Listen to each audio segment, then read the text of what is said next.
Bonjour à tous, ici Jack. Aujourd'hui, je voudrais vous parler d'une affaire tragique survenue à l'extrémité ouest de la baie d'Algoa, le long de la côte sud-est de l'Afrique du Sud. À environ 600 km du Cap se trouve la ville de Port Elizabeth. Cette ville est non seulement un grand port maritime, mais aussi la 6e ville la plus peuplée du pays. C'est dans cette ville, en novembre 2004, que Chris Panayiotou, âgé de 18 ans, a obtenu son diplôme de fin d'études secondaires. Il a ensuite rejoint l'entreprise commerciale de son père, qui possédait un vaste réseau de magasins et de restaurants dans la ville et ses environs. Chris nourrissait depuis longtemps le désir de s'impliquer dans les affaires familiales. Il s'intéressait particulièrement à la gestion des chaînes de distribution et au développement du secteur du commerce de détail. Doté d'une énergie et d'une détermination remarquables, ses rêves allaient bien au-delà d'un simple poste de cadre ou d'employé sous la direction de son père. Il rêvait de posséder son propre restaurant de poissons, idéalement près d'un hôtel 5 étoiles sur Marina Drive, ainsi qu'un grand supermarché proche du centre-ville, près de Kings Beach. Un après-midi, alors qu'il aidait son père dans un petit restaurant sur Market Street, un établissement modeste et sans prétention, mais très apprécié des jeunes du quartier, Chris rencontra une amie de lycée. Cette dernière l'invita à une fête organisée par des amis communs, qui avait lieu le vendredi soir au Barney's Tavern, un lieu très fréquenté par les jeunes, situé près de la plage. Je m'appelle Elias Monclerc, vous regardez la chaîne Les Ombres du Crime. Merci de regarder mon contenu. Je serai ravi de votre abonnement et like. Bon visionnage. Assis dans un fauteuil en bambou, en train de siroter une bière servie dans une shop spéciale, Chris remarqua une jolie jeune fille seule au bar, en train de boire une limonade dans un grand verre. Il se leva et alla à sa rencontre. Elle s'appelait J.D. Dinks et venait tout juste d'avoir elle aussi 18 ans. Une étincelle naquit immédiatement entre eux. Ils découvrirent rapidement de nombreux intérêts communs. Après cette soirée, Chris et J.D. commencèrent à sortir ensemble, sans se douter que cette rencontre allait être le prélude à une histoire d'amour tragique et complexe. J.D. était une jeune fille joyeuse et douce. Son désir constant d'apporter joie et chaleur aux autres la poussa à se consacrer à l'enseignement. En 2005, elle s'inscrivit à l'université. Pendant ce temps, Chris, avec ténacité et esprit d'entreprise, lança sa propre affaire. Son premier commerce fut une épicerie de quartier, suivi d'un restaurant et bar à cocktails qu'il nomma Infinite. Malgré leurs emplois du temps chargés, les sentiments entre J.D. et Chris se renforçaient. Leur relation grandissait comme les racines d'un jeune arbre qui s'enfonce profondément dans la terre. Ensemble, ils formaient un petit coin de bonheur, où gentillesse et amour semblaient éternels. Leur journée était remplie de sourires et d'espoir pour un avenir joyeux. Cependant, avec le temps, des difficultés apparurent dans leur relation, liées à une autre femme. Chanel Cutis travaillait d'abord comme employée dans l'un des magasins de Chris. Leur relation professionnelle resta strictement professionnelle au début. Mais après un an, dans les couloirs du bureau et derrière les grandes vitrines du magasin, une liaison secrète naquit entre Chris et Chanel. Cette femme n'était plus seulement une employée, elle devint aussi la maîtresse de Chris. Tout cela restait soigneusement caché, mais les collègues remarquaient des signes discrets, regards échangés, sourires énigmatiques, gestes tendres. Il se murmurait que le couple se retrouvait en secret dans des hôtels locaux, et lorsque J.D. était absente, Chris invitait même Chanel chez lui. À cette époque, aux yeux de la famille et des amis, J.D. et Chris semblaient former un couple solide. Ils étaient très compatibles, prometteurs et réussissaient bien dans leurs projets. J.D. avait terminé ses études universitaires et trouvé un emploi dans une école primaire de la baie Nelson Mandela. L'entreprise de Chris prospérait. Ils s'étaient même officiellement fiancés et vivaient ensemble. Pourtant, la liaison de Chris avec Chanel continuait. Son père, Costa Panayiotou, fut profondément contrarié, voire furieux, en apprenant cette affaire secrète. Il ne comprenait pas comment son fils, qui sortait depuis 8 ans avec J.D., une jeune femme intelligente, gentille et honnête, pouvait agir ainsi à la veille de son mariage. Costa surprit son fils au restaurant Infinite, en pleine célébration de ses fiançailles avec des amis. Une vive discussion eut lieu. Costa menaça de déshériter Chris s'il poursuivait sa relation avec Chanel. Chris promit à son père qu'il mettrait fin à cette liaison, mais en réalité, il la poursuivit en secret. Pendant tout ce temps, J.D. ignorait complètement les infidélités de son fiancé.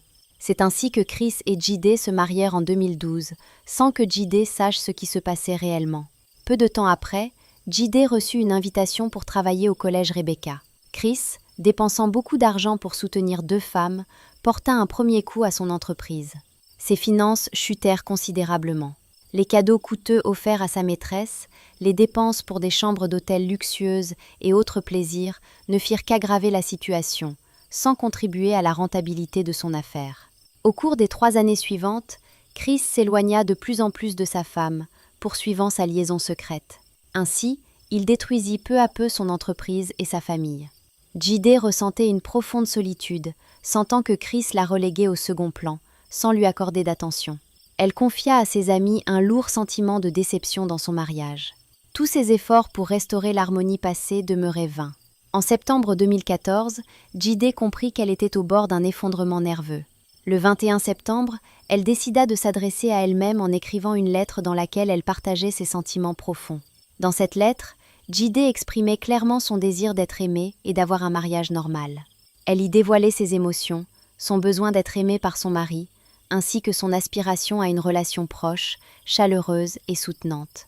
Elle aspirait à un homme ordinaire qui saurait prendre soin d'elle et avec qui elle pourrait bâtir une relation saine. Jide exprimait dans cette lettre sincère sa frustration et son insatisfaction face au comportement de son mari, notamment son manque de transparence, ce qui nourrissait en elle un sentiment de méfiance et d'incertitude. Elle décrivait son état comme si son cœur avait été arraché, déchiré et piétiné. Elle souhaitait aussi passer plus de temps auprès de son mari. Au petit matin du 20 avril 2015, un lundi, une voiture de location avec 3 hommes robustes à l'intérieur s'arrêta près de la grille du village de Staringlad, où vivait le jeune couple Panayo II. Leur attention fut attirée par une jeune femme élégamment vêtue qui attendait avec impatience au bord de la route. 2 des hommes commencèrent à ouvrir les portières, mais le conducteur, resté au volant, leur ordonna de rester assis. Ils observèrent à travers les vitres teintées une BMW noire qui s'arrêta à côté de la jeune femme. Elle s'installa sur la banquette arrière, et la voiture démarra rapidement, prenant de la vitesse. Le conducteur frappa avec irritation sur le volant. Le lendemain matin, mardi, à 6h15, Jide Panayotu quitta la maison comme à son habitude pour se rendre au collège. Le trajet ne durait pas plus de 40 minutes. Elle attendait son amie et collègue Cheryl dans sa BMW pour partir ensemble. Distraitement, elle remarqua au bord du trottoir la voiture aux vitres teintées vue la veille. Cheryl avait du retard. Jide sortit son téléphone de son sac pour l'appeler. Dans son champ de vision, elle aperçut 2 silhouettes s'approchant des buissons en bordure de route. Cheryl n'avait que 10 minutes de retard, mais Jide n'était pas à sa place habituelle. Cheryl tenta de joindre Jide sans succès, et les appels à la porte de la maison restèrent également sans réponse. Le collège confirma l'absence de Jide au travail. L'inquiétude monta dans le cœur de Cheryl, qui alerta la police. À 10h du matin, Jide Panayotu fut déclaré disparu dans les médias et sur les réseaux sociaux. La recherche commença aussitôt. Outre la police et une unité canine spécialisée, des bénévoles de la communauté locale participèrent aux recherches. La nuit tomba, mais malheureusement, aucun résultat ne fut obtenu. Le matin suivant, les recherches reprirent. Une récompense fut annoncée pour toute information sur Jide, puis le montant fut augmenté. Vers 10h, un agent cynophile avec son chien nommé Angel découvrit le corps de Jide dans un ravin boisé près de Coineau-Bouchelet. Elle était entièrement vêtue. L'examen médical révéla 2 blessures par balle dans le dos et une à la tête. Ses cartes bancaires et ses bijoux avaient disparu, comme si quelqu'un avait voulu masquer les raisons du meurtre. Ce n'était pas un simple acte de violence, mais un geste cruel et inhumain. Qui aurait pu ôter la vie à une personne si gentille et inoffensive ? La famille de Jide fut sous le choc. Parents et amis n'arrivaient pas à croire que cela ait pu arriver.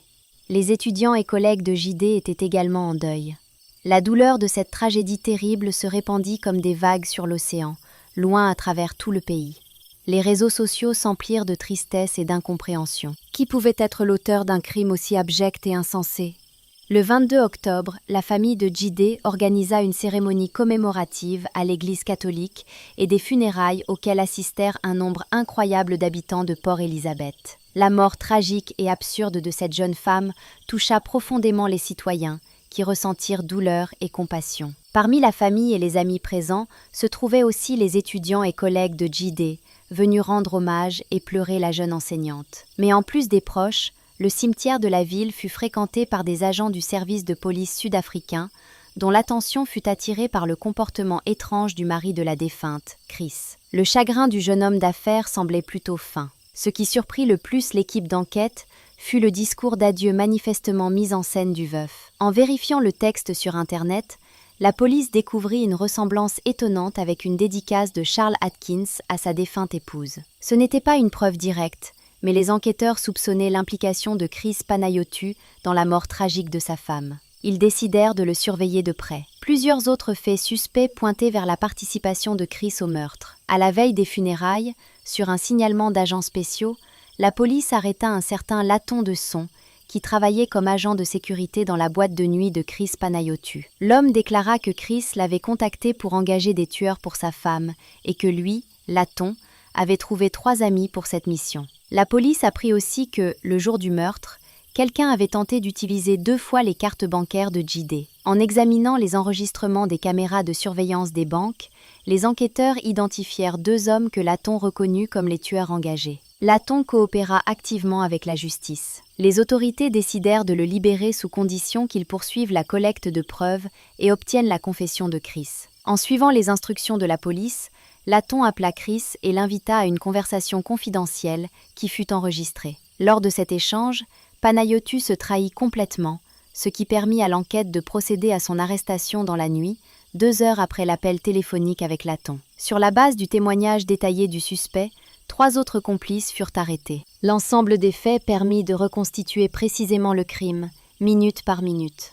Chris avait ordonné au tueur de tuer sa femme, J.D. Panayiotou, le matin du 20 avril 2015, alors qu'elle attendrait à 6h30 sa collègue Cheryl, dans la voiture qui devait les conduire au travail. Cependant, ce jour-là, les assassins eurent un contretemps. Cheryl arriva un peu en avance pour chercher J.D., sauvant ainsi la vie de son ami ce matin de printemps. Les tueurs durent reporter leur exécution au lendemain, ce qui leur fut plus favorable. Le 21 avril, J.D. apparut devant les grilles de sa résidence à 6h15. Ce matin-là, les 3 criminels étaient déjà présents. 2 d'entre eux étaient embusqués non loin de l'endroit où J.D. attendait habituellement son collègue. Les meurtriers ont alors changé leur plan. Ils n'ont pas tué J.D. près du lotissement, mais ont décidé de l'enlever, de l'emmener ailleurs pour y exécuter leur sombre dessein. J.D. n'a pas eu le temps de résister activement. L'attaque fut si rapide et inattendue que 2 hommes l'ont saisi fermement sous les bras, la privant de toute possibilité de mouvement, puis l'ont jeté brutalement sur la banquette arrière d'une voiture qui démarrait en trombe.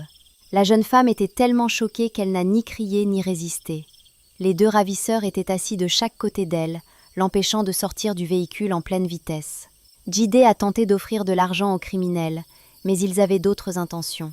Après une demi-heure de conduite rapide, la voiture a quitté la route pour s'enfoncer dans les bois au nord-ouest du village. Les hommes ont conduit la jeune femme dans un petit ravin et ont chacun tiré une fois avec un revolver. Ils ont ensuite pris ses effets personnels et ses bijoux sans aucune émotion, avant d'abandonner le corps dans le ravin, qu'ils ont rapidement dissimulé avec des branchages. Les criminels sont ensuite allés à un distributeur automatique proche, où ils ont retiré 100 $ avec la carte bancaire de la victime. Le même jour, ils ont tenté un autre retrait, mais le code PIN mal saisi a empêché la transaction. Ces 2 tentatives ont été enregistrées par les caméras de surveillance. Le 11 octobre 2015, le procès contre Chris et les 2 mercenaires a débuté, suscitant un intérêt sans précédent dans tout le pays. L'affaire a fait la une de tous les médias, avec des détails précis. L'accusation a avancé que le mobile du meurtre était une dette financière et des difficultés à subvenir aux besoins de 2 femmes, l'épouse et la maîtresse de Chris. Le procès a révélé des éléments clés. La maîtresse de Chris a témoigné sur les cadeaux somptueux qu'il lui faisait. Elle a confirmé avoir passé la nuit avec lui lorsque J.D. était absente, décrivant leurs moments passionnés dans différents hôtels de la ville. Plusieurs preuves ont été présentées au tribunal.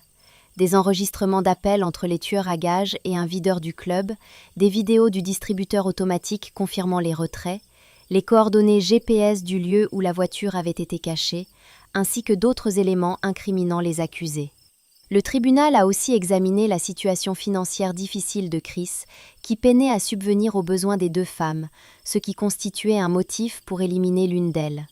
La mort mystérieuse du troisième accusé, juste avant le procès, a ajouté une couche d'énigme à l'affaire. Il aurait pu être un témoin clé ou détenir des informations compromettantes pour Chris et ses complices. Le tribunal a conclu qu'il existait suffisamment de preuves pour établir la participation de Chris et des mercenaires dans le meurtre. Leur motivation était liée aux difficultés financières et personnelles de Chris, qui avait décidé que se débarrasser de l'une des femmes serait la solution à ses problèmes. L'histoire de Jide est une véritable tragédie. Sa vie fut trop courte et marquée par l'injustice. Tous les témoins l'ont décrite comme une femme gentille et dévouée. Sa mort a été une perte immense pour ceux qui la connaissaient et l'aimaient. Le tribunal a clairement établi que Chris avait tué son épouse par cupidité pour éviter des problèmes financiers. Ce mobile rend son acte encore plus inhumain et cruel. Les actions de Chris montrent jusqu'où certains peuvent aller pour satisfaire leurs intérêts personnels. Chris, ainsi que les deux tueurs à gages, ont été condamnés à la réclusion à perpétuité. Cette peine est une juste sanction pour un crime aussi horrible. Quant au troisième accusé, il n'a pas encore été totalement jugé, car il a choisi de collaborer avec la justice. Cependant, certains aspects de cette histoire restent mystérieux et inattendus. La mort tragique du père de Chris, survenue le 9 décembre 2019, a apporté une nouvelle dimension de mystère et de douleur à cette affaire déjà douloureuse. La liaison de Chris avec une employée de magasin, ainsi que le refus de son père d'accepter ce choix, ont pu être à l'origine de tensions familiales. On ne sait pas encore qui a tué le père de Chris, ni pourquoi. Ce crime terrible soulève de nombreuses questions sans réponse et ajoute une complexité supplémentaire à cette situation déjà compliquée. La situation de Chris Panayotou, qui a placé ses intérêts personnels au-dessus de la vie et du bien-être de son épouse et de sa famille, suscite une profonde indignation et condamnation. Si ces actions sont liées à la mort de son père, cela compliquerait encore davantage cette affaire déjà tragique. Si Chris Panayotou est impliqué dans la mort de son père, il devra répondre de ce nouveau crime. Quoi qu'il en soit, cet homme restera désormais privé de liberté. Merci d'avoir suivi cette histoire. Vous avez regardé la chaîne Les Ombres du Crime. Merci d'avoir regardé et bonne journée.